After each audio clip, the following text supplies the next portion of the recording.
Hello, and welcome to the 8D Sleep Lab. Before we begin, please take a moment to click the like button. It helps other restless minds find this quiet space. This session utilizes bilateral 8D audio.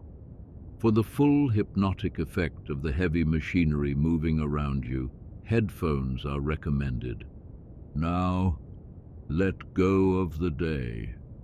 Unclench your jaw, drop your shoulders, and let your hands rest loosely by your sides. Tonight, we are not looking for excitement. We are looking for compressive strength. We will be observing the slow, chemical hardening of the world's most consumed material. There is no plot. There is no movement, just the weight and the density washing over you from ear to ear. Let us begin. Chapter 1. The definition of hardness. Water, aggregate, cement. These three simple elements, when combined, create something extraordinary. Something that has shaped our modern world in ways we rarely stop to consider. Stand on any sidewalk, any foundation, any bridge, and beneath your feet lies not a single material, but a carefully orchestrated composite, a silent partnership of ingredients, each playing its crucial role in a performance that began thousands of years ago. Concrete. The word itself feels heavy, solid, permanent. But what is concrete, really?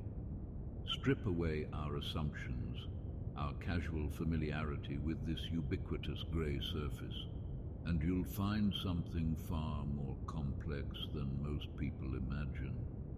It is not, as many believe, a monolithic substance. It is not poured from the earth in its final form. It does not emerge complete and unchanging. No. Concrete is a composite, a deliberate assembly, a transformation. Let us begin with the first element. Water. Simple, transparent, seemingly passive. Yet water is the catalyst, the activator, the element that sets everything in motion. Without water, the other ingredients remain inert, dormant, waiting. Water awakens the chemical dance that will turn a mixture into stone. But not just any water will do. The water must be clean, free from impurities that might interfere with the delicate chemical reactions to come. Too much water, and the final product becomes weak, porous, compromised. Too little, and the mixture cannot properly hydrate, cannot achieve its full potential strength. The ratio matters. Every drop matters. Next, we turn to aggregate. This is the skeleton, the body, the mass of concrete. Aggregate comprises roughly 60 to 80% of the total volume, making it the dominant physical presence in the mixture. Aggregate comes in two forms, fine and coarse. Fine aggregate, what we commonly call sand, fills the smaller spaces, creating density, reducing voids. The grains range from tiny particles barely visible to the eye, up to fragments about the size of a pea. Coarse aggregate, gravel or crushed stone, provides the structural foundation. These larger pieces, ranging from pebbles to rocks the size of your fist, give concrete its bulk, its resistance to compression, its ability to bear immense loads without crumbling. Together, these aggregates create a matrix, a three-dimensional puzzle where smaller pieces fill the gaps between larger ones, maximizing density, minimizing weakness. But aggregate alone, even mixed with water, would never become concrete. The pieces would simply separate, settle, return to sand and stone. We need a binder. We need cement. Cement, the third ingredient, the alchemical element, is perhaps the most misunderstood component of concrete. Many people use the words cement and concrete interchangeably. This is incorrect. Cement is not concrete. Cement is to concrete what flour is to bread, an essential ingredient, but not the final product. Portland cement, the most common type used in modern construction, is a fine grey powder, almost silky to the touch when dry. It is manufactured by heating limestone and clay to extreme temperatures, around 1450 degrees Celsius, in massive rotating kilns. This process, called calcination, drives off carbon dioxide and creates new chemical compounds, primarily calcium silicates. These compounds, when exposed to water, undergo a process called hydration. Hydration is where the magic happens. When water touches cement powder, a complex series of chemical reactions begins immediately. The calcium silicates start to dissolve, forming new crystalline structures. These crystals grow, interlock, spread throughout the mixture, binding the aggregate particles together, creating bridges, forming bonds. This is not simple drying. Concrete does not harden because water evaporates. This is a common misconception. Concrete hardens because of chemical transformation. The water molecules become part of the crystalline structure, integrated into the very matrix of the material. Even underwater, concrete will harden, will cure, will gain strength. The process takes time. Concrete reaches about 70% of its design strength in 7 days, nearly full strength in 28 days, but the hydration continues, slowly, for years, even decades. The material continues to evolve, to strengthen, to mature.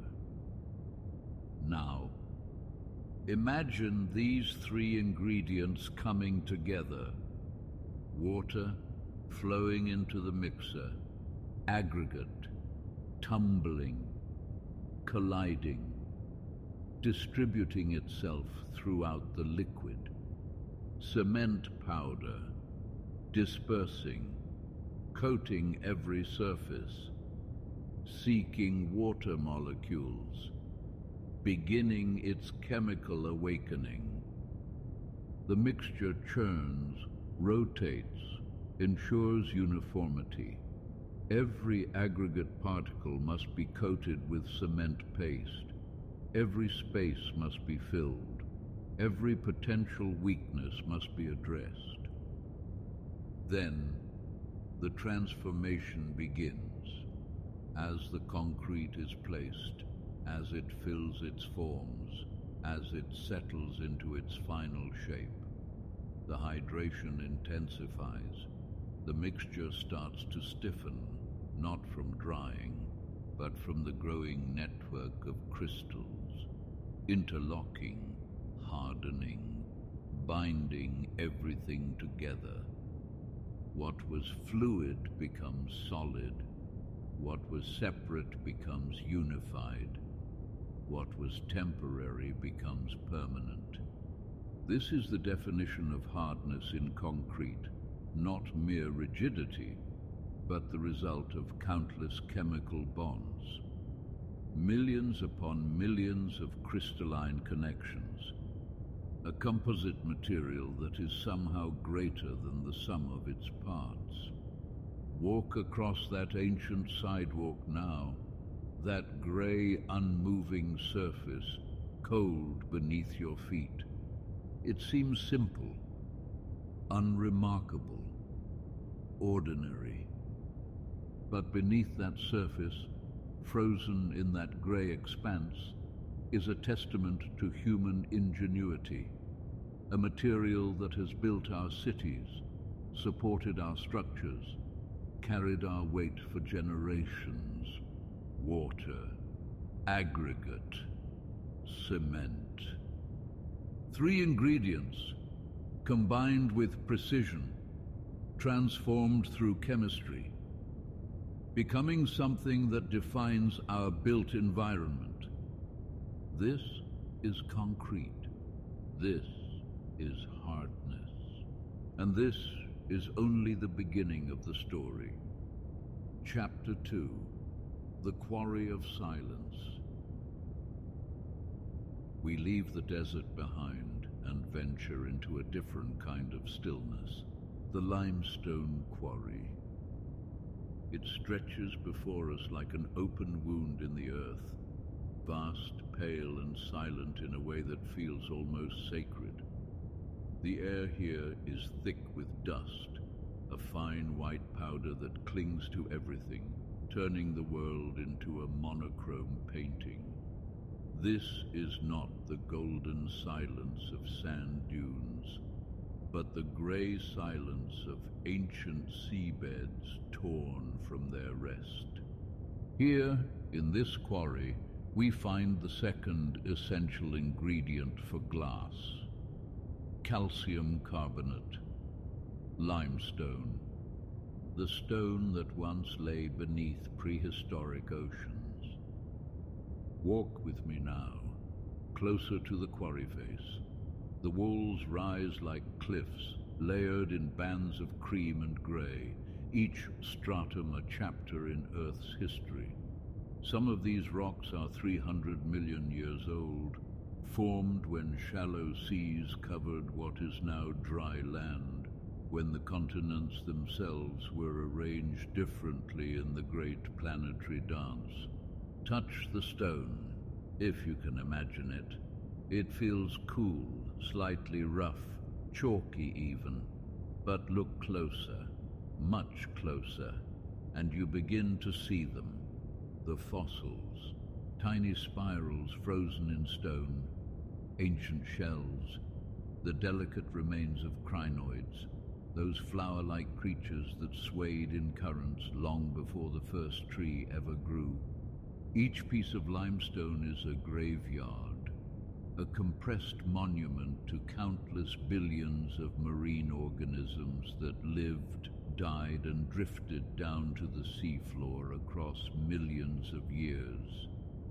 Their calcium-rich shells accumulated layer upon layer upon layer, compressed by the immense weight of water and time, until they became stone, until they became this, and now.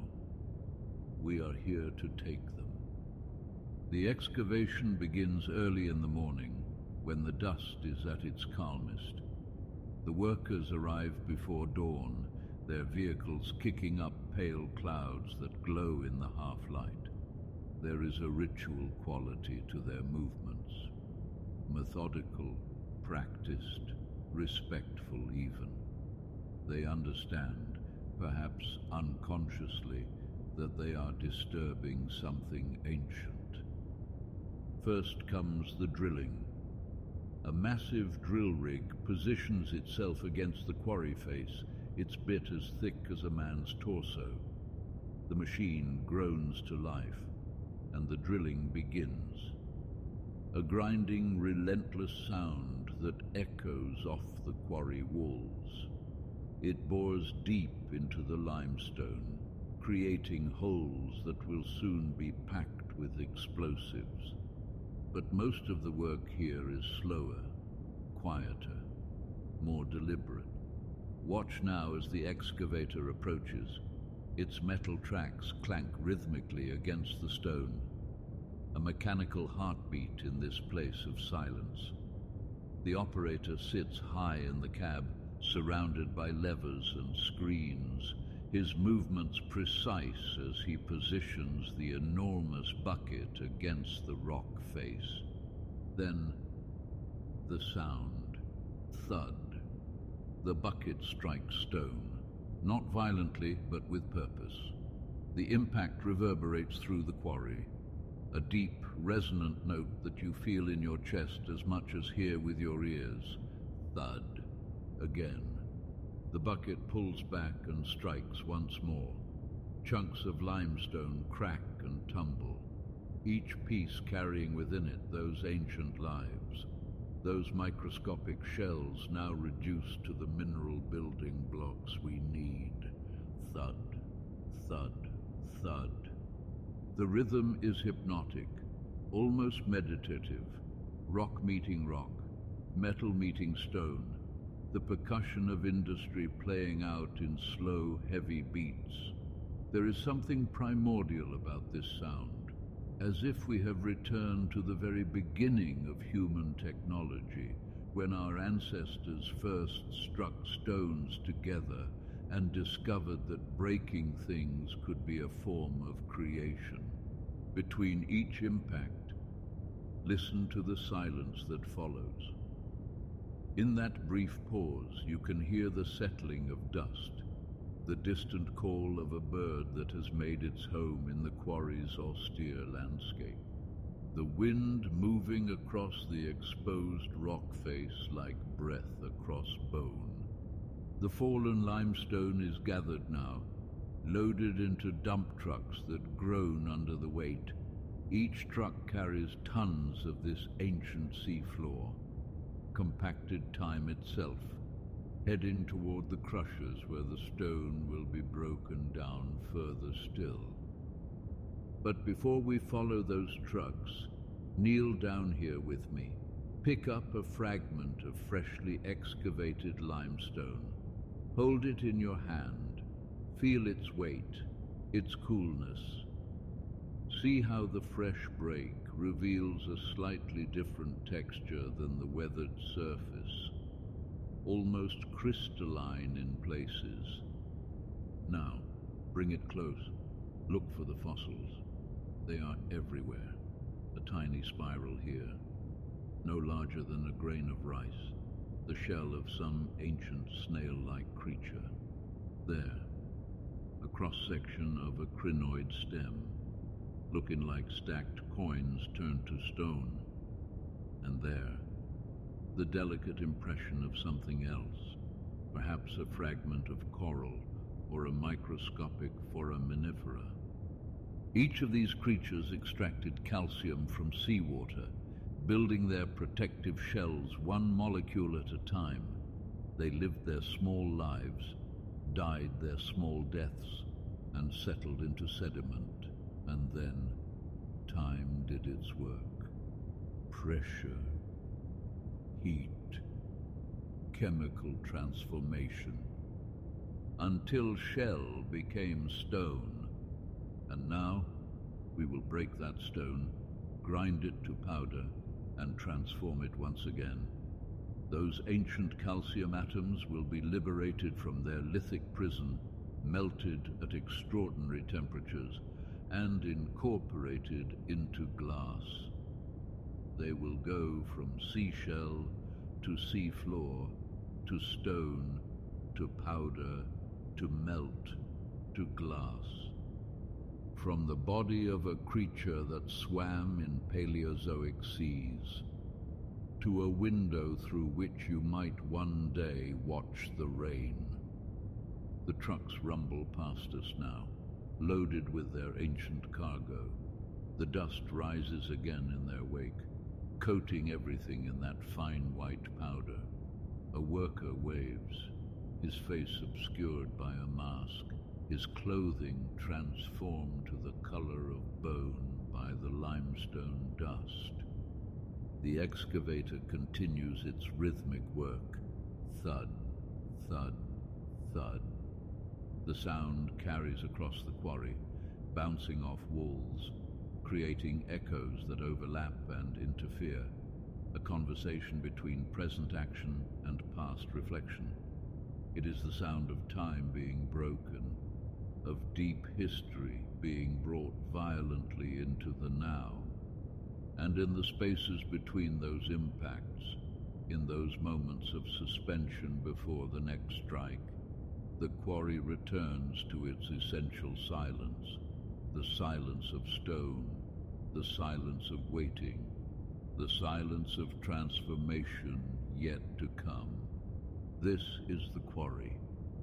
This is where glass begins its second chapter, where the bones of ancient seas are harvested, where calcium carbonate waits to be freed from its solid form, where the past is systematically dismantled so that the future might be made transparent. The sun climbs higher now.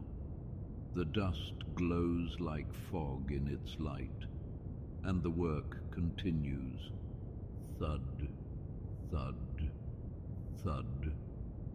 The steady heartbeat of excavation, the rhythm of industry, the percussion of transformation, and beneath it all, always, the quarry's deep, patient silence. Chapter 3. The Heat of the Kiln. The journey of transformation begins here, in the heart of the cement plant, where limestone and clay meet their destiny in fire. As we stand before the rotary kiln, the first thing that strikes you is the sheer scale of this industrial giant. This massive cylindrical vessel, stretching nearly the length of a football field, is tilted at a slight angle, just enough to allow gravity to work its patient magic. The kiln rotates, slowly, methodically, turning at a rate of about 3 to 4 revolutions per minute. It's a hypnotic motion, endless and mesmerizing, like watching the hands of a cosmic clock measuring time in geological epochs rather than seconds. Now, imagine the raw materials we prepared in the previous chapters, the finely ground limestone, the carefully selected clay.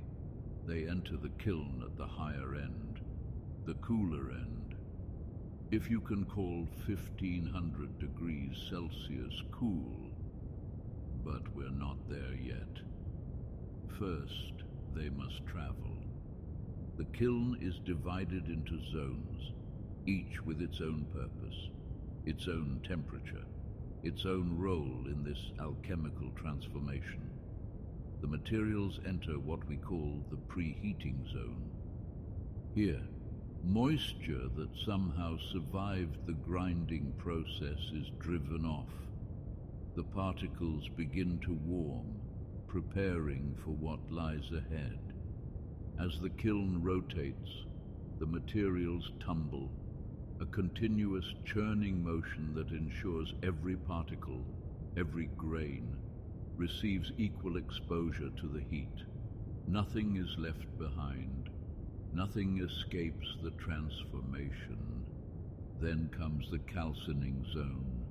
The temperature rises, 900 degrees Celsius, then higher.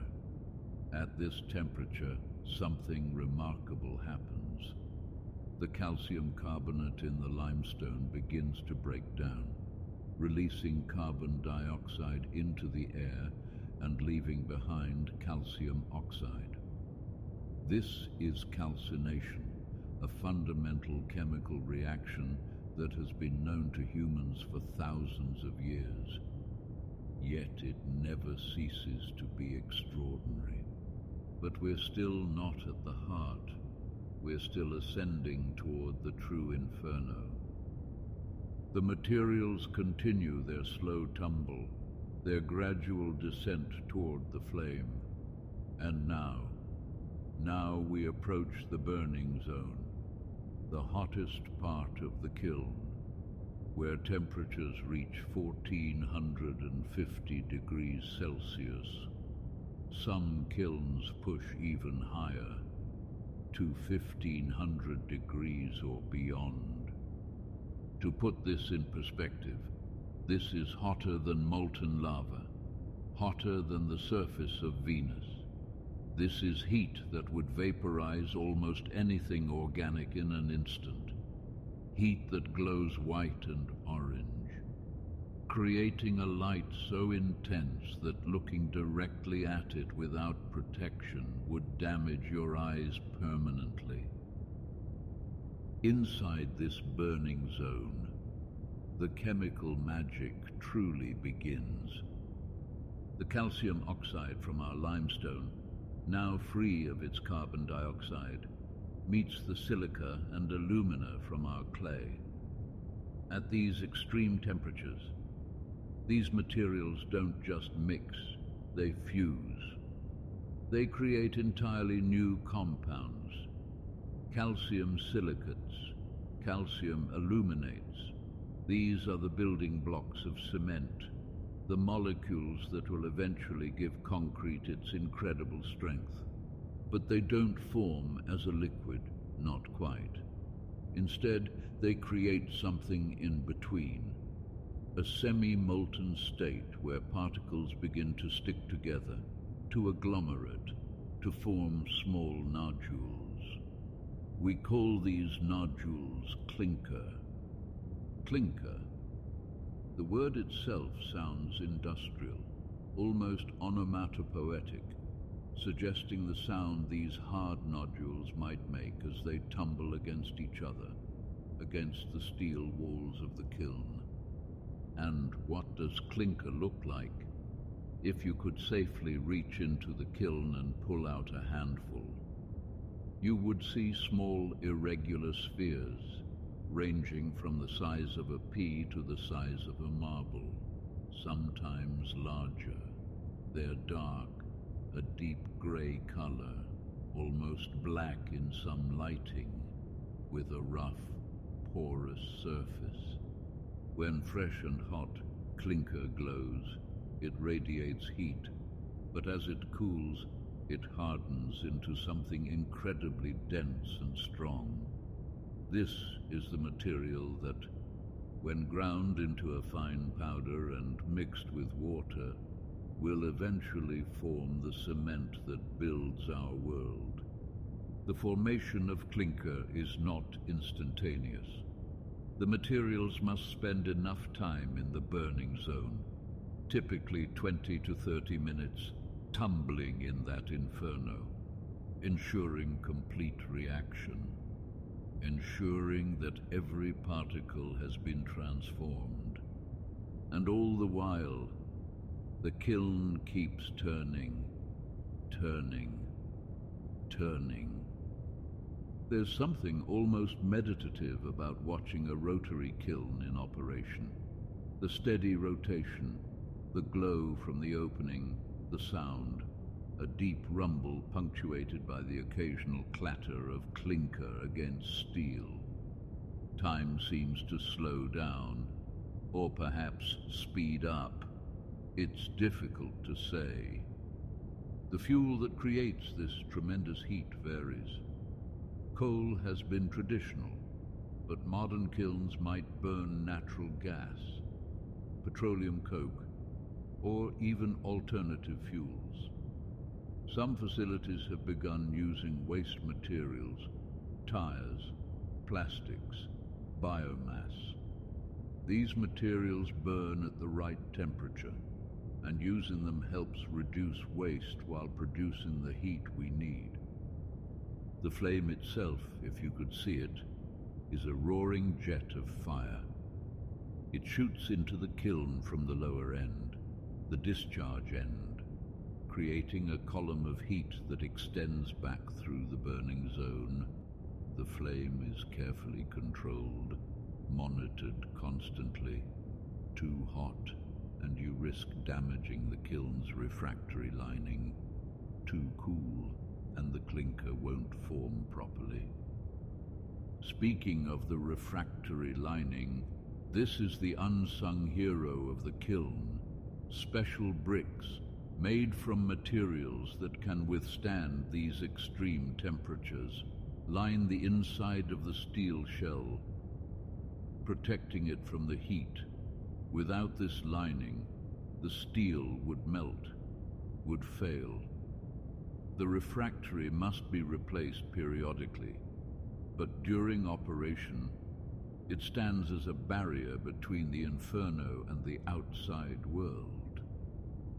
As the clinker forms and continues its journey through the kiln, it gradually moves toward the discharge end. The rotation, combined with the slight tilt, ensures steady progress. Nothing rushes in a rotary kiln. Everything happens in its own time, at its own pace. Finally, after its journey through fire, the clinker reaches the end. It tumbles out, glowing red hot, into a cooler. The sudden change in temperature, from 1450 degrees to something approaching room temperature, must be managed carefully. Cool it too quickly and the clinker might crack, might shatter. Cool it too slowly and the process becomes inefficient. But that is a story for the next chapter. For now, we remain here, in the presence of the flame, watching the endless rotation, listening to the rumble, feeling the heat even from a safe distance. This is where Earth becomes something more. This is where chemistry becomes almost magical. This is the heart of the kiln, where limestone and clay are reborn as clinker, where the ancient elements of our planet are transformed into the foundation of our modern world. The kiln continues its rotation, day and night, week after week, month after month. It rarely stops. Shutting down and restarting a kiln is a massive undertaking, so it runs, continuously, tirelessly. A monument to human ingenuity and our endless need to build. And inside, the transformation continues, particles tumbling, heating, fusing, becoming. The heat is constant, steady, unwavering, 1450 degrees Celsius. The temperature at which ordinary rocks become extraordinary materials. This is the heat of the kiln. This is where cement is truly born. Chapter 4. The Grinding Ball, How Cement is Made. The clinker has cooled. What was once a blazing molten river of minerals has now solidified into dark, irregular nodules, hard as stone, dense as iron. These lumps rest in enormous cooling beds, releasing the last whispers of their furnace heat into the air. But they are not yet cement, not yet. To transform these stubborn rocks into the powder that will bind the modern world together, they must be broken down, crushed, pulverized, ground into a dust so fine that it can pass through the eye of a needle. And for this task, there is only one machine powerful enough: the ball mill. Picture a massive horizontal cylinder, steel-skinned and hollow, 15 meters long, perhaps more, wide enough to swallow a car. This cylinder rotates slowly, steadily, relentlessly. And and inside it, a symphony of destruction is about to begin. The clinker nodules are fed into one end of this rotating drum. They tumble in, clinking and clattering against the steel walls. But they are not alone. Waiting for them inside are thousands upon thousands of steel balls. Some as small as a fist, others as large as a human head, each one weighing kilograms, tens of kilograms. Together they form a churning, grinding mass of metal and mineral. As the cylinder rotates, the balls are lifted by the motion. They climb the inner wall of the drum, carried upward by centrifugal force and friction, and then, at the apex of their climb, gravity takes over. They fall. The sound is thunderous, a cascading roar of steel on stone. Crack, boom, crash. The clinker nodules shatter under the impact.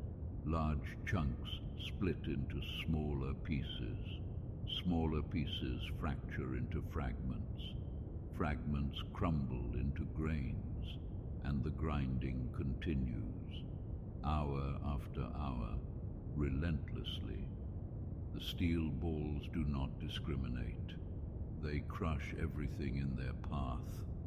The elite crystals that formed in the kiln's heat, the belite compounds that give cement its long-term strength, the illuminate phases, the ferrite minerals, all of it reduced to powder. But this is not random destruction. No, this is precision grinding.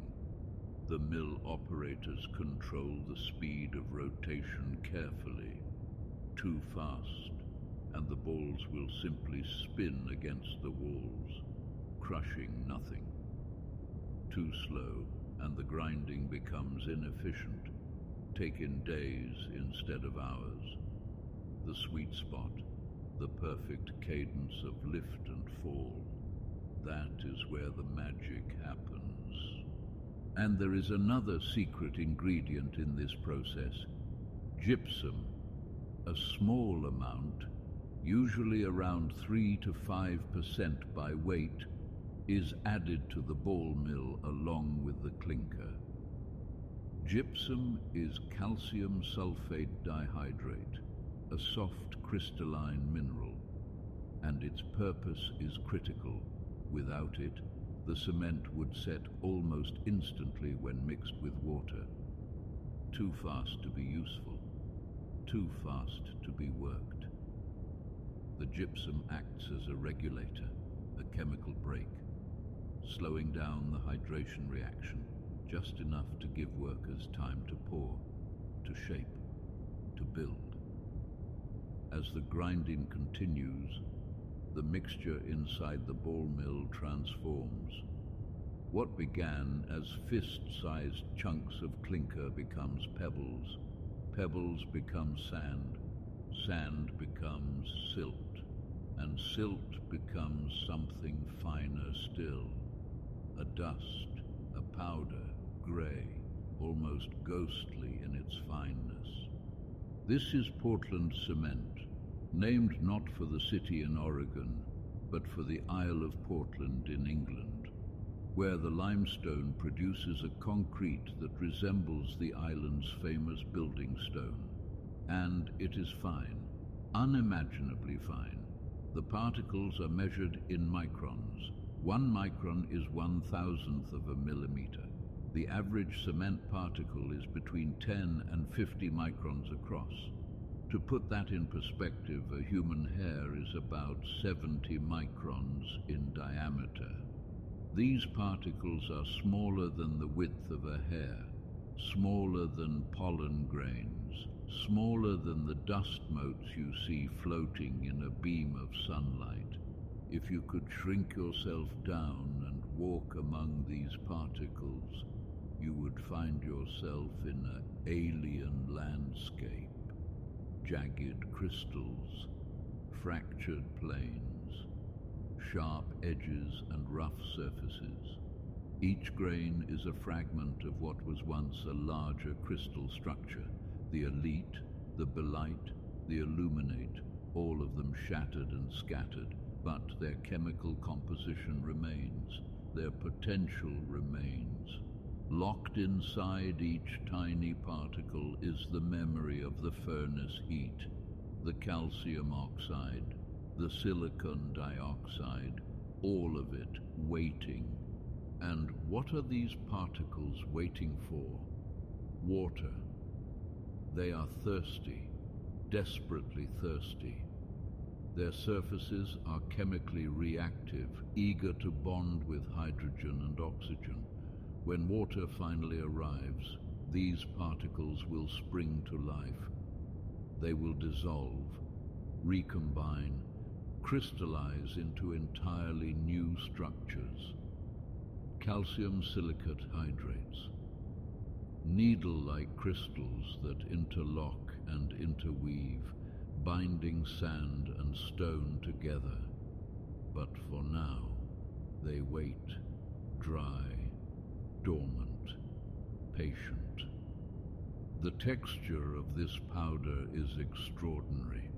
If you were to take a handful of freshly ground cement and rub it between your fingers, you would feel its silkiness.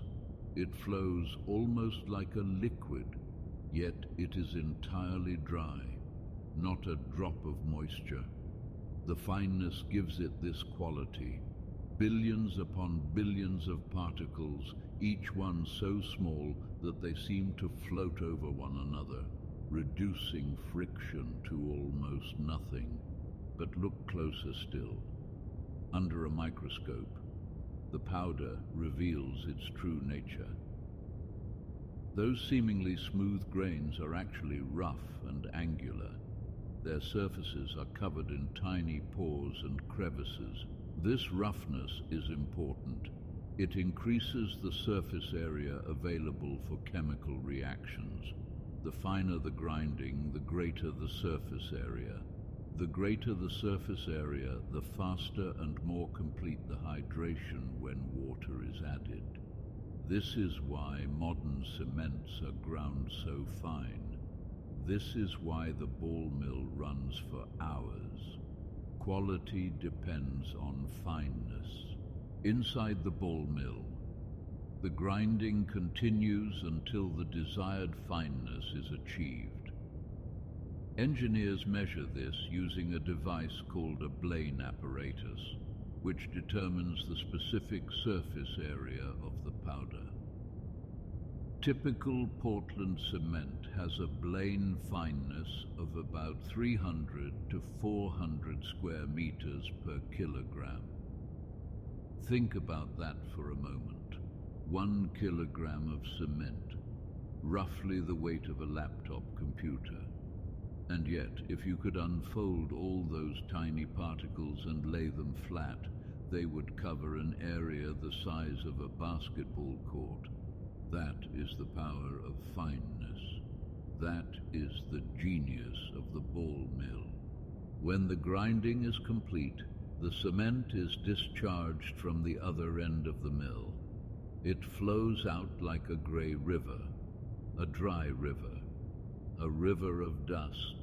It is collected, stored in massive silos, protected from moisture, because even the slightest humidity can trigger the beginning of hydration. A little water vapor, and the cement begins to set, slowly at first, forming lumps and clumps. But once it starts, it cannot be stopped. That is why cement factories are so careful. That is why the storage silos are sealed tight, and so the cement waits. Thousands of tons of gray powder, each particle a tiny time bomb of chemical potential. All it needs is water, just water, and then the transformation will begin. The powder will become paste, the paste will become stone, and that stone will hold up bridges, skyscrapers, dams, roads, the foundations of civilization itself. But before any of that can happen, before the cement can fulfill its destiny, it must be packaged, shipped, delivered to construction sites around the world. It must travel from this industrial cathedral of grinding mills and rotating drums to the hands of workers who will mix it, pour it, shape it. That journey, that final chapter in the story of cement, is still to come. For now, the ball mill continues to turn. Steel balls rise and fall, clinker shatters and crumbles, and the grey dust accumulates, grain by microscopic grain. Dry, thirsty, waiting. Chapter 5, The Chemistry of Hydration. Water meets cement, and in that instant, something extraordinary begins. This is not what most people think. This is not drying. This is not evaporation. This is something far more profound. This is hydration. When water touches cement powder, a chemical reaction ignites, silent, invisible, but unstoppable. The particles of cement, those microscopic grains ground from clinker, begin to dissolve. Their chemical bonds break apart, releasing ions into the water: calcium ions, silicon ions, aluminum ions, all swimming in a dense alkaline soup. And then the magic happens. These dissolved ions don't stay dissolved. They begin to recombine, forming new compounds, new structures, entirely different from what existed before. This is not a physical change. This is chemistry. This is transformation at the molecular level. The primary reaction, the one that gives concrete its strength, involves a compound called tricalcium silicate.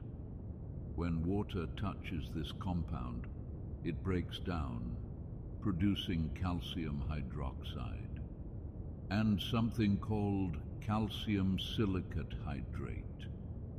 Calcium silicate hydrate. Scientists call it CSH. This is the heart of concrete. This is what turns powder and water into stone. Imagine if you could shrink yourself down past the visible world, past the grains of sand and cement, down to the molecular level, down to where atoms dance and bonds form. What would you see?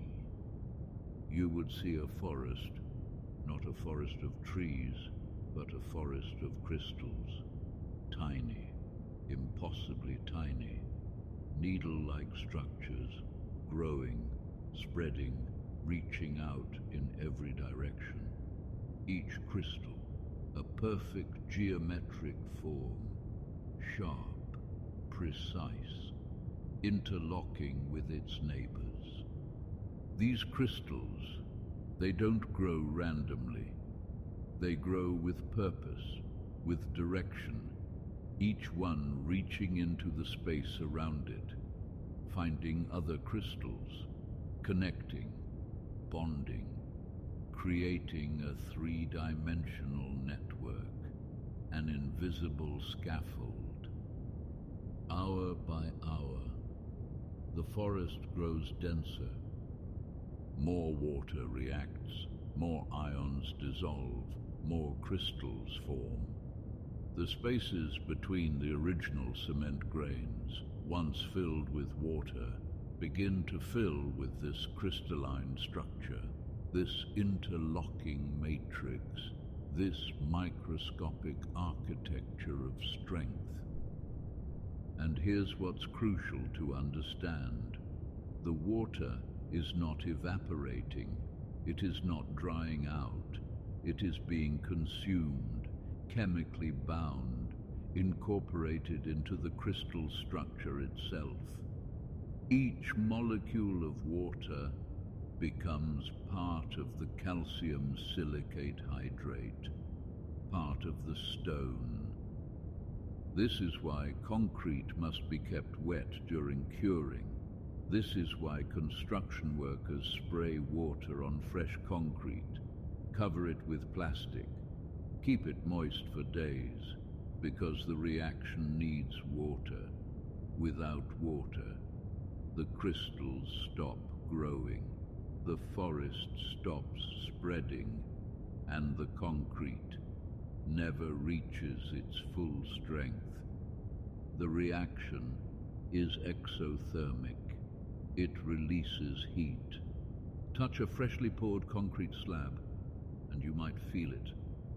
A subtle warmth, the chemical energy being released as bonds break and new bonds form in massive concrete pours, like dam construction. This heat can be intense. Engineers must plan for it, cooling the concrete, preventing it from cracking as the internal temperature rises. But the CSH crystals are not the only structures forming. Other compounds in the cement also react with water. Tricalcium aluminate forms different crystals. Needle-like ettringite and calcium hydroxide crystallizes as flat, hexagonal plates called portlandite. Each type of crystal has its role. The CSH provides strength. The ettringite fills spaces early, helping to stabilize the structure. The portlandite contributes to the alkaline environment, protecting the steel reinforcement from corrosion. Together, they create a composite material, stronger than any single component, a material with properties that emerge from the interaction of millions, billions, trillions of tiny crystals. The growth is not uniform. In some areas, where cement particles were densely packed, the crystals grow thick and strong. In other areas, where there were gaps or excess water, the structure is more porous. This is why the water-to-cement ratio is so critical. Too much water, and the crystals are spaced too far apart. The concrete is weak, porous, vulnerable. Too little water, and the reaction cannot proceed. The cement remains partially unhydrated. The strength never fully develops. The ideal ratio is a careful balance. Enough water to allow complete hydration, but not so much that it dilutes the crystal network, and time is essential. The reaction does not happen instantly. In the first few hours, the concrete is still plastic, still workable. The crystals are just beginning to form. After about 6 hours, the initial set occurs. The concrete stiffens, no longer workable, but still not hard. By 24 hours, the concrete has hardened. You can walk on it, but it's still relatively weak, only a fraction of its ultimate strength. 7 days, and it's reached about 70%.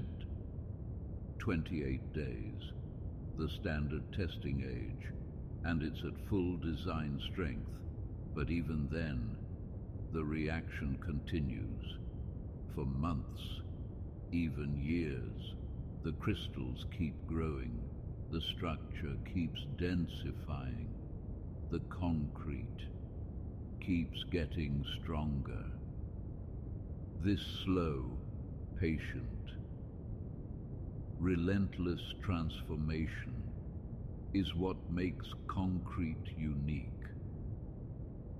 It is not baked like brick. It is not forged like steel.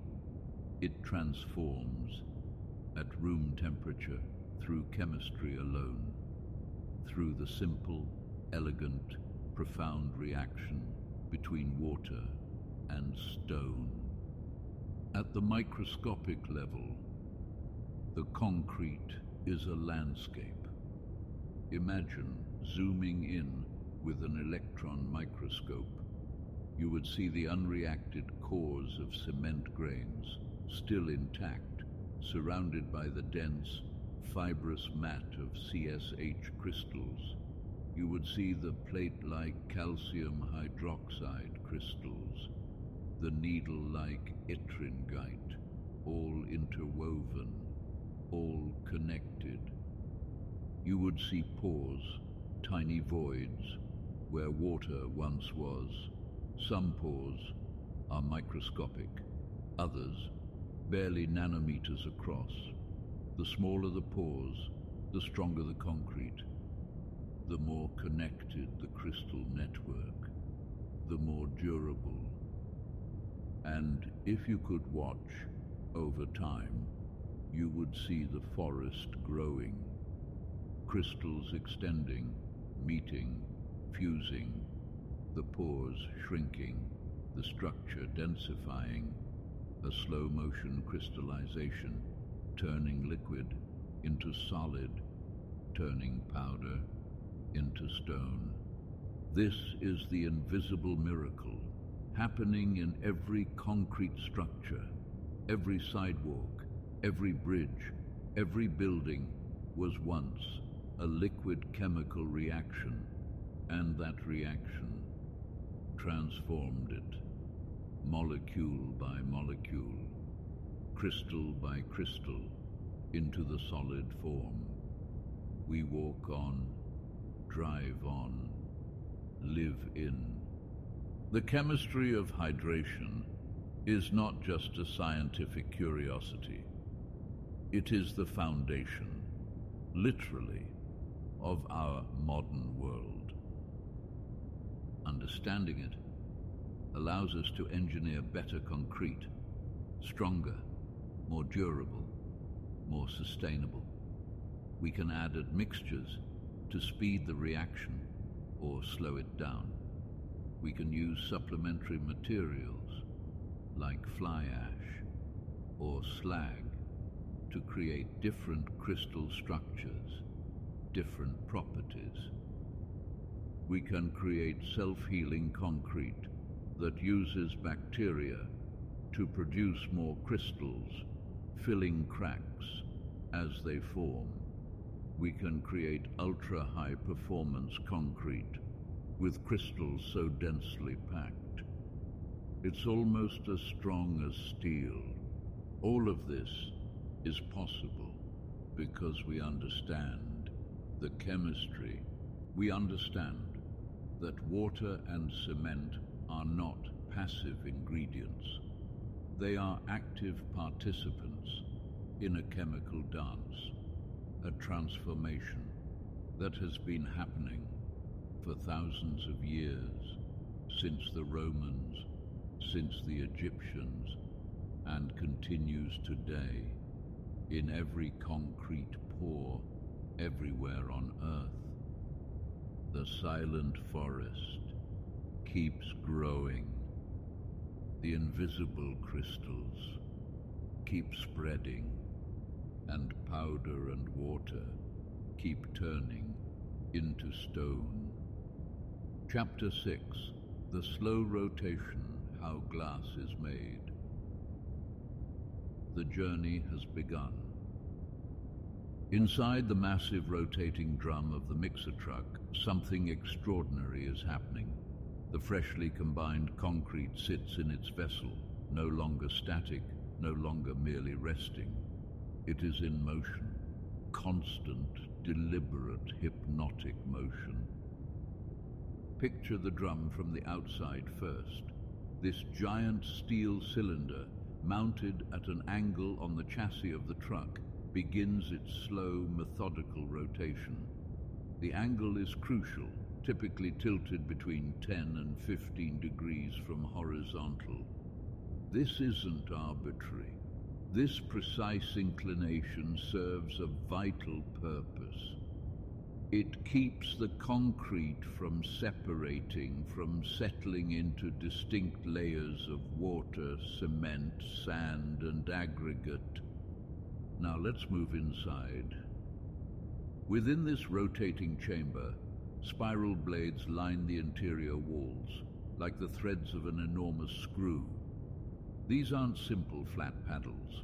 They're carefully engineered helical fins designed with mathematical precision. As the drum rotates, these blades perform a delicate dance with the concrete mixture. The rotation speed is deceptively slow, between 2 and 6 revolutions per minute, that's all. But this measured pace is exactly what's needed. Too fast, and the concrete would be flung against the walls with excessive force, introducing unwanted air pockets and potentially causing the mixture to separate. Too slow, and the concrete would slump and settle, the heavier aggregates sinking to the bottom, the water rising to the top. Listen to the rhythm. Inside that drum, there's a symphony of mechanical poetry. The wet concrete sloshes against the metal walls with a deep resonant sound. Slosh, tumble, slosh, tumble. It's the sound of transformation continuing, of a living mixture maintaining its perfect state of readiness. The spiral blades don't just rotate with the drum, they actively lift the concrete. As the drum turns, the blades catch the mixture at the bottom, raising it upward along the interior wall. When the concrete reaches a certain height, gravity takes over, and it tumbles back down through the center of the mass. This constant lifting and falling creates a folding motion, similar to a baker kneading dough. But unlike dough, this mixture weighs several tons. The truck begins to move. The driver shifts into gear, and the vehicle lurches forward gently. The construction site might be 5 minutes away. It might be 45 minutes away. The concrete doesn't care about the distance, only about the time. Because concrete is impatient. The chemical reaction between the cement and water has already begun. Hydration is underway. Microscopic crystals are starting to form, interlocking, binding, beginning the long process that will eventually turn this liquid slurry into stone-hard material. But that transformation must wait. The rotation fights against premature setting.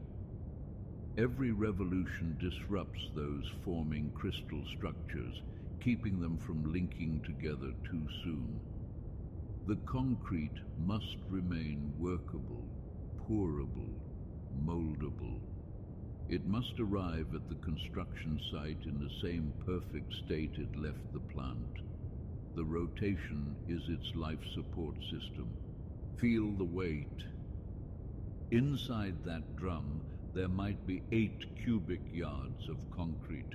That's roughly 24,000 pounds, 12 tons of dense, wet mixture. All of this mass is in constant motion, shifting, rolling, tumbling. The truck's suspension groans under the load. The engine works harder on inclines, pulling this tremendous burden forward. The physics are fascinating. As the drum rotates, the concrete's center of gravity shifts continuously. When the mixture is on the ascending side of the rotation, being lifted by the blades, the truck's center of gravity shifts in that direction. Then, as the concrete tumbles back down, the weight distribution changes again. This creates a subtle rocking motion that experienced drivers can feel through the steering wheel. The truck navigates through traffic, stop signs, traffic lights, roundabouts. Each stop and start affects the concrete inside. When the truck brakes, the mixture surges forward slightly, pressing against the front of the drum. When it accelerates, the concrete shifts backward, but the rotation continues, unceasing, unmerciful in its consistency. The blades keep turning, keep mixing, keep the concrete in its perfect state of suspension. Consider the metal walls. Inside that drum, the concrete slides against steel that's been polished smooth by thousands of previous loads. The friction creates heat, subtle but measurable. The mixture itself generates heat from the hydration reaction. The ambient temperature outside affects the drum. On a hot summer day, the concrete might warm dangerously, accelerating the setting process. On a cold winter morning, it might cool, slowing the chemical reactions. Temperature control is a constant concern. The driver monitors everything. A gauge on the dashboard shows the drum's rotation speed. Another displays the hydraulic pressure. Modern trucks might have sensors that measure the concrete's temperature, even its slump, the measure of its fluidity and workability. The driver adjusts the rotation speed as needed. Faster if the concrete seems to be stiffening, slower if everything is progressing smoothly. Inside the drum, the mixture maintains its character. The water hasn't separated. The cement remains evenly distributed. The sand fills the spaces between the larger aggregate pieces. The whole mass moves as one, a unified substance that's somehow both liquid and solid, flowing yet structured. It's concrete in its most perfect state, neither too wet nor too dry, neither too mixed nor too segregated. The blades continue their work. These spiral fins are engineering marvels in their own right. They're typically made from hardened steel, reinforced to withstand the constant abrasion of sand and gravel. Their angle is calculated precisely. Too steep, and they'd lift the concrete too aggressively, creating turbulence. Too shallow, and they wouldn't lift it enough, allowing segregation. The optimal angle creates that perfect folding motion, that gentle but thorough mixing action. Time passes. 5 minutes, 10 minutes, 20 minutes. Inside the drum, every second matters. The concrete has a working life, a window of time during which it remains pourable and moldable. This window might be 90 minutes. It might be 2 hours. It depends on the temperature, the cement type, the additives mixed in at the plant. The rotation extends this window, fighting against the inevitable, buying precious time. But the clock is always ticking. The truck rounds a corner and the concrete shifts inside the drum, responding to the centrifugal force. The blades catch it, redistribute it, maintain the equilibrium. The mixture sloshes against the rear of the drum, then rolls back toward the front. The sound is constant, rhythmic, almost meditative. Slosh, tumble, slosh, tumble. The construction site comes into view. The driver can see the forms waiting to be filled, the workers standing ready with their tools, but the truck doesn't speed up. It can't. The concrete inside is a delicate cargo, and sudden movements could disrupt its consistency. The truck maintains its steady pace. The drum maintains its steady rotation. Inside that drum, the concrete knows nothing of its destination. It knows only motion, only the endless turning, the constant folding, the perpetual mixing. The blades lift it up. Gravity pulls it down, up, down, up, down. This is its existence now, this liminal state between creation and application. The truck pulls into the site, but the rotation doesn't stop, not yet. Even as the truck positions itself, even as the workers gather around, the drum keeps turning. The concrete must remain perfect until the very moment it's needed. The slow rotation is its guardian, its protector, keeping it alive and workable until the instant of delivery. This is the journey. This is the slow rotation. This is concrete in motion, a temporary state of perpetual becoming, maintained by spiral blades and patient engineering. Inside that steel drum, physics and chemistry dance together, creating the perfect conditions for one of humanity's most fundamental building materials. The mixture waits. The blades turn. The concrete lives. And soon, very soon, it will be transformed once more. Chapter 7. The Pour and the Screed. We stand now at the threshold of transformation, where all the careful preparation, all the precise measurements, all the patient labor culminates in a single decisive moment, the pour.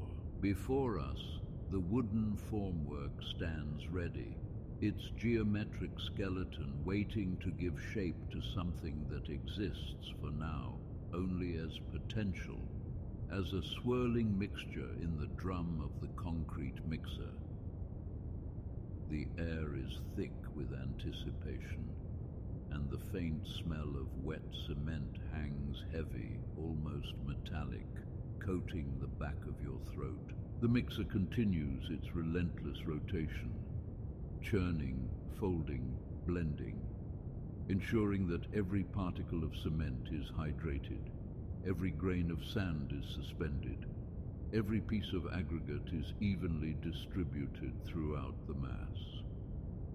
This is not glass, not yet transparent, not yet crystalline, but it shares something fundamental with glass.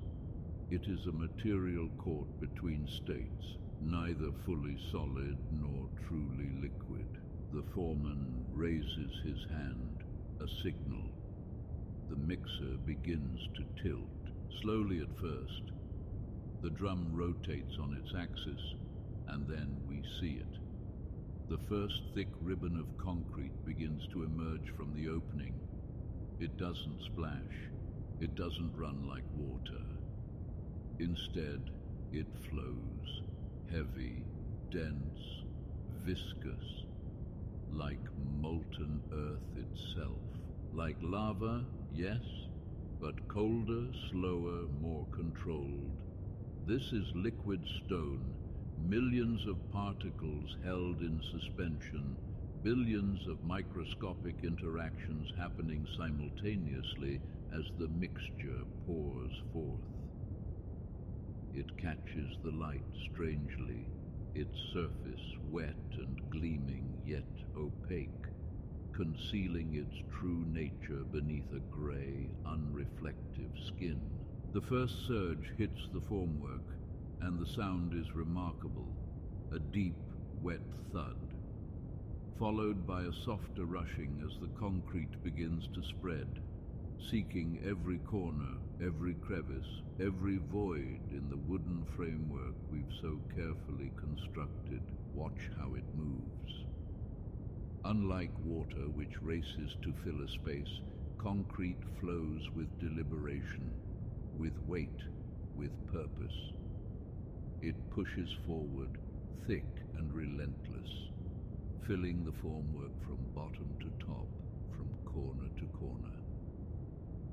Air bubbles rise to the surface, tiny pockets of nothing surrounded by the heavy mass of stone and cement. They pop quietly, leaving small craters that will soon be smoothed away. The pour continues, steadily, methodically. Too fast and you risk segregation, the heavier aggregate settling to the bottom, the lighter cement rising to the top, creating weak spots, invisible flaws that will only reveal themselves later when the structure is under stress. Too slow and you create cold joints, places where one section of concrete begins to set before the next section is poured, creating seams, fracture points, places where the monolithic integrity is compromised. The workers move with practiced efficiency. One guides the chute. Another uses a shovel to direct the flow into corners that the main stream might miss. A third watches the level rising in the formwork, calculating, adjusting, ensuring that the pour is even across the entire surface. And all the while, the concrete keeps coming, flowing like thick lava, filling every corner, every geometric void defined by our wooden walls. It's hypnotic to watch, this transformation of vertical space into horizontal mass, this filling of emptiness with substance. The formwork holds, the pressure builds against the wooden walls, tons of liquid stone pressing outward, but the stakes we drove, the braces we installed, the calculations we made, all of it holds firm. The wood creaks slightly, a sound like a ship at sea, but it does not bend, does not buckle, does not yield. Finally, after what feels like both an instant and an eternity, the mixer empties. The last thick ribbon of concrete drops into the formwork, and the pour is complete. But we are not finished, not by a long measure. What we have now is a rough approximation, a formwork filled with concrete, yes, but the surface is uneven, ridged where the flow created patterns, cratered where air bubbles have escaped, mounded where the final pour created a peak. This will not do. This cannot stand. Enter the screed. The word itself is old, ancient even, derived from the Old English screed, meaning a fragment or a shred, but evolved over centuries to mean a tool for leveling, for creating a true flat surface. In its simplest form, a screed is nothing more than a straight board, a length of wood or metal, perfectly flat along one edge. But in the hands of a skilled worker, it becomes an instrument of precision. Two workers take their positions, one at each end of the formwork. They lift the screed board, a straight piece of lumber, perhaps 2 inches thick and 6 inches wide. and they place it across the top of the formwork, resting on the wooden walls we've built, and then they begin to pull. The screed board moves across the surface of the concrete, and immediately the excess material begins to pile up in front of it. A small wave of wet concrete pushed forward by the flat edge of the board. The workers don't just drag it, they saw it back and forth, a slight side-to-side motion that helps the board cut through the concrete, that helps it find the high spots and shave them down, that helps it fill the low spots with the excess material being pushed forward.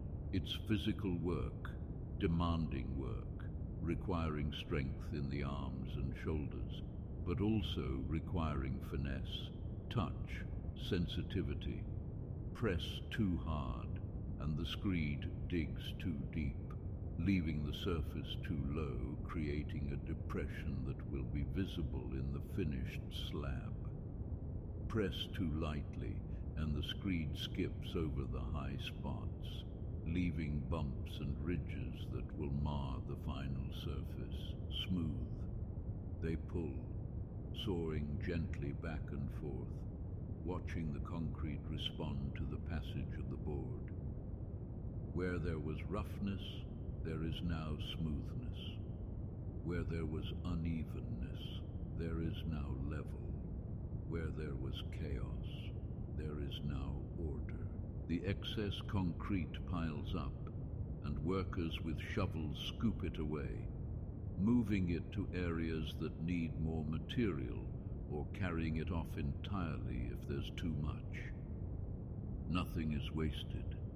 Every bit of concrete is precious, mixed with care, poured with precision, placed with purpose. The screed passes over the entire surface, once, twice, sometimes 3 times, each pass refining the level, bringing it closer and closer to true flat. The workers' eyes are constantly checking, comparing one section to another, looking for slight differences in height that the untrained eye would never notice, but which would create problems later when the concrete has hardened into permanent stone. Flat, that's the goal. Perfectly, absolutely flat. In construction, we speak of tolerances, acceptable variations from the ideal, but here we push those tolerances to their limits. A 1/4 inch over 10 feet, maybe less if possible. This isn't just aesthetic, this is structural. An uneven slab creates stress concentrations, weak points, places where cracks are more likely to form. Even, uniformly even, across the entire surface. The screed ensures this, its straight edge referencing off the formwork walls, using them as guides to create a surface that is perfectly level relative to its boundaries. It's a beautiful marriage of tool and technique, of human skill and simple physics. As the screed makes its final pass, the surface of the concrete begins to take on a different character, still wet, still gleaming, but now smooth, flat, even. The random patterns of the pour have been erased, replaced by a uniform plane. Small imperfections remain, tiny surface bubbles, slight texture variations, but these will be addressed in the next phase, the finishing phase. The workers step back, breathing hard from the effort, and survey their work. What was chaos is now order. What was rough is now smooth. What was uneven is now flat. But the concrete is not yet solid. It's still liquid stone, still flowing, albeit now so slowly that the movement is imperceptible to the eye. Inside this grey mass, millions of chemical reactions are beginning. The hydration of cement, the formation of calcium silicate hydrate crystals, the gradual transformation from liquid to solid, from pore to stone. In some ways, this moment mirrors the creation of glass itself. Glass too begins as a molten flow. Silica heated to temperatures where atoms lose their fixed positions and swim freely. Poured, shaped, formed, and then allowed to cool, not into a crystalline structure like most solids, but into an amorphous solid, a frozen liquid, atoms locked in place but still arranged in the random patterns of a liquid. Concrete is different. It will crystallize, forming strong bonds between particles.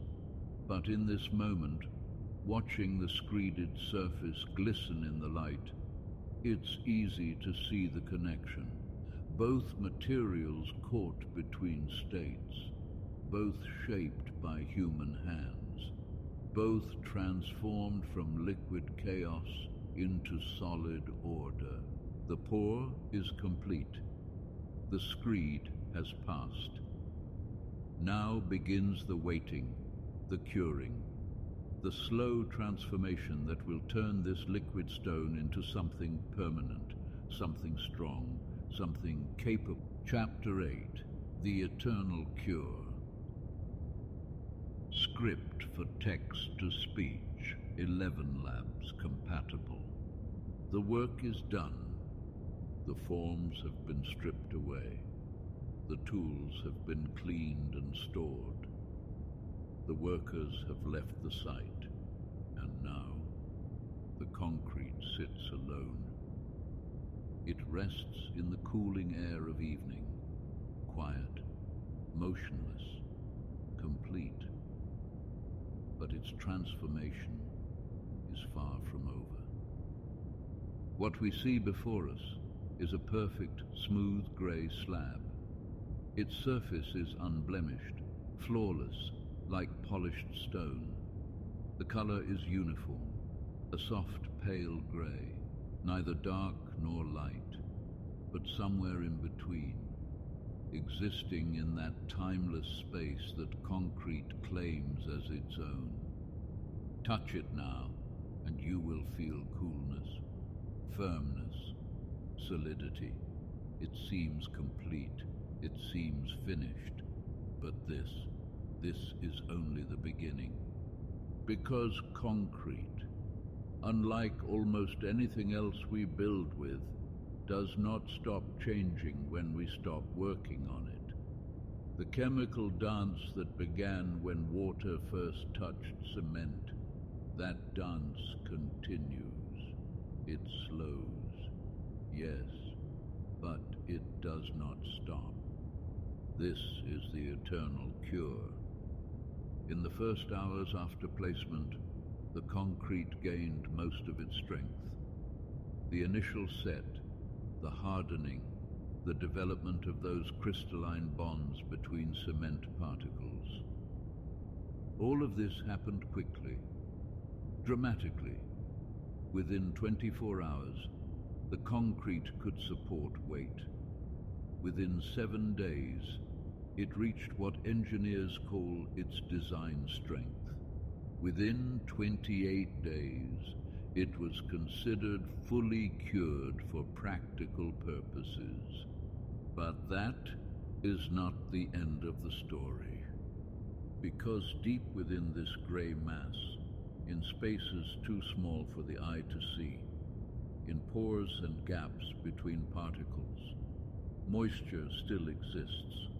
And wherever moisture exists alongside unhydrated cement particles, the reaction continues, slowly, patiently, relentlessly. Year after year, the concrete will grow stronger. Decade after decade, new crystals will form.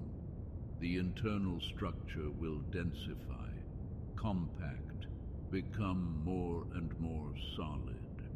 Ancient Roman concrete, 2,000 years old, is still gaining strength, still curing, still transforming. This is not a material that stops. This is not a material that says, I am finished. This is a material that exists in a state of perpetual becoming. Look at the slab now, in the fading light. Its edges are sharp and clean. Its surface reflects the sky above, holding within it the memory of clouds, of the sun's position, of the exact moment when it was finished. The trowel marks have been smoothed away. The footprints have been erased. What remains is perfect uniformity. The color, that gray, is the color of cement itself. It is the color of limestone and clay, heated to extreme temperatures, ground to powder, transformed by fire and pressure. It is an industrial color, a modern color, yet somehow it feels ancient, timeless, as if concrete has always existed, as if it will always exist. Rain will fall on this surface. The water will bead up at first, rolling across the smooth finish, gathering in slight depressions, then flowing away. But some water, the tiniest amount, will penetrate. It will find its way into microscopic pores, and there it will encounter cement particles that have waited patiently for this moment. The reaction will spark again. More crystals will form. The concrete will grow denser, stronger. Seasons will pass. Winter will bring cold, freezing temperatures, ice formation.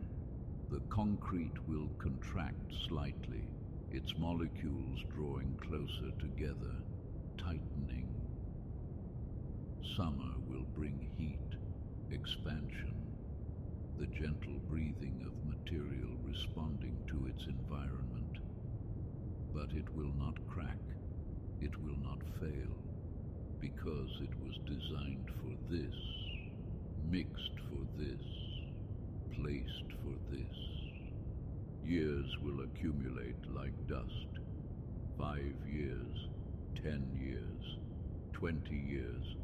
The concrete will still be there, unchanged to the eye, but internally, microscopically, it will be different, stronger than the day it was placed, more solid, more permanent. Moss might grow along its edges, where moisture lingers. Leaves might accumulate in corners, but the concrete itself, the mass of it, the substance, will remain unmoved, unmoving. This is the nature of concrete. It does not rust like steel. It does not rot like wood. It does not fade like paint. It simply exists in a state of slow, patient, eternal transformation. Decades will pass. 50 years. 100 years. The world around the concrete will change. Buildings will rise and fall. Technologies will emerge and become obsolete. People will be born, live their lives, and pass away. But the concrete will remain. Its surface might weather. The sharp edges might round slightly. The perfect smoothness might give way to the subtle texture of time. But the core, the mass, the essential nature of the material will be unchanged, stronger even than it was at the beginning. This is what we mean by the eternal cure. It is not eternal in the sense of lasting forever, though concrete comes close. It is eternal in the sense that the curing process, the transformation, the chemical reaction at the heart of the material never truly stops. It only slows. It only diminishes to a pace so gradual, so patient, that it becomes invisible, but it continues. Stand before the concrete now, in the present moment. Place your hand on its surface. Feel the coolness, the solidity, the weight of it. This is not a living thing, and yet it is not entirely dead either. It exists in some middle state between the active and the inert, between becoming and being. The gray is uniform, perfect, unbroken. No cracks mar its surface. No voids interrupt its mass. It is in every sense exactly what it was intended to be. A slab, a foundation, a surface, a permanent element in an impermanent world. The air around it cools as night approaches. The concrete releases the heat it absorbed during the day. Slowly, gradually, it gives back to the environment what the environment gave to it. This exchange, this thermal breathing, will continue every day, every night, for as long as the concrete exists.